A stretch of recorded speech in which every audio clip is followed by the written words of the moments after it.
మనిషికి నచ్చాలంటే ఉండాల్సింది అందమైన ముఖం కాదు, అర్థం చేసుకునే మనసు. ఎన్ని వంకలు తిప్పినా, ఎన్ని రంగులు పులిమినా, ఎంత లోతుగా పాతిపెట్టినా నిజం తన అసలు రూపంతో మళ్ళీ మళ్ళీ బయట పడుతూనే ఉంటుంది.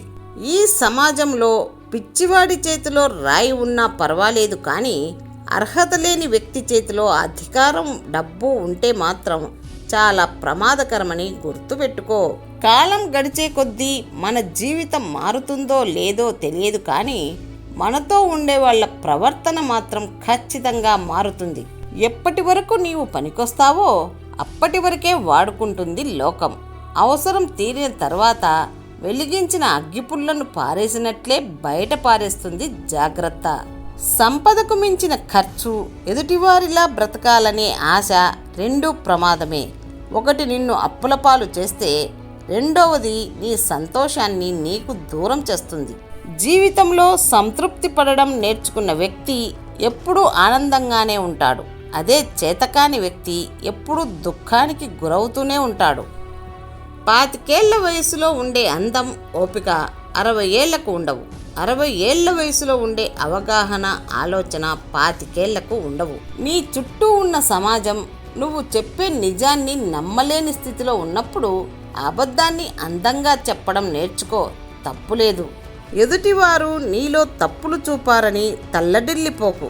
తప్పులు సరిచేసుకొని తల పైకెత్తుకొని తిరుగు. భగవంతుని మీద నమ్మకం ఉంటే చాలు. ఎవరు ఏది కోరుకుంటే అదే జరుగుతుంది. అది జరగకపోయినా అంతకు మించిన మేలు జరుగుతుంది. ఈ లోకంలో మనుషులు 2 రకాలు. ఒకళ్ళు మోసపోయేవారు, ఇంకొకళ్ళు మోసం చేసేవాళ్ళు. ఈ ప్రపంచంలో సమస్యలు లేని మనిషి ఉండడు, అలాగే పరిష్కారం లేని సమస్య ఉండదు. సమస్యల కోసం ఆలోచిస్తుండే వాడికి బాధ, దుఃఖం మిగులుతుంది. బానిసగా బ్రతికినంత కాలం ఊరంతా చుట్టాలే. ప్రశ్నించడం మొదలు పెడితే సొంతింటోళ్ళు కూడా శత్రువులే. అదృష్టం, అగ్గిపుల్ల రెండూ ఒకటే. ఏదైనా జీవితాన్ని కొద్దిసేపే వెలిగిస్తుంది. మార్పు నిన్ను గమ్యం వైపు నడిపిస్తే, ఓర్పు నిన్ను విజయానికి దగ్గర చేస్తుంది. ఎంతగా అభిమానించినా, ఎంతగా ప్రేమించినా, ఎంత జాగ్రత్త చూపించినా కొంతమంది దృష్టిలో మనం ఎప్పుడూ పరాయి వాళ్ళమే. నీ వెనక జనం ఉన్నారని ఎగిరిపడకు. వెన్నుపోటు పొడిచేవాడు నీ వెనక నుండే వస్తాడు, జాగ్రత్త. ఆలోచనలను బయటపెట్టినవాడు అన్ని పనులను చెడగొట్టుకుంటాడు. ఆలోచనలను చాలా రహస్యంగా ఉంచడం చాలా శ్రేష్టం. పుస్తకం అనేది నోరు తెరవని ఉపన్యాసకుడు, మౌనం వహించిన మహాకవి, ఒంటరితనాన్ని పోగొట్టే స్నేహితుడు.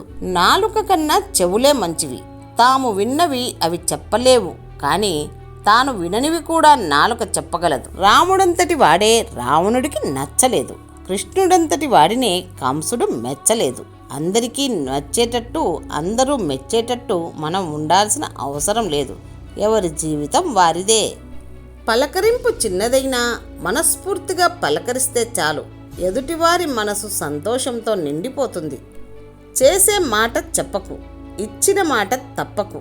నమ్మిన వాళ్లను మోసగించకు, నా అనే వాళ్లను వదిలిపెట్టకు. పొగిడి స్నేహాన్ని, తిట్టి పగను తెచ్చుకోకు. మౌనంగా ఉండడమే చాలా మంచిది. ధనం సంపాదించాలంటే ఎలాగైనా సంపాదించవచ్చు, కానీ ఒకరి మనసులో స్థానం సంపాదించాలంటే ఎదుటివారి మనసు అర్థం చేసుకునే గుణం ఉండాలి. అవకాశం అనేది వర్షం లాంటిది. అది కురిసేటప్పుడు మనం తడవాలి తప్ప, మనం తడవాలి అనుకున్నప్పుడు అది కురవదు. అందంగా ఉన్నంత మాత్రాన ఆడది అయిపోదు. అందమైన మనసు ఉంటేనే నిజమైన ఆడది అవుతుంది.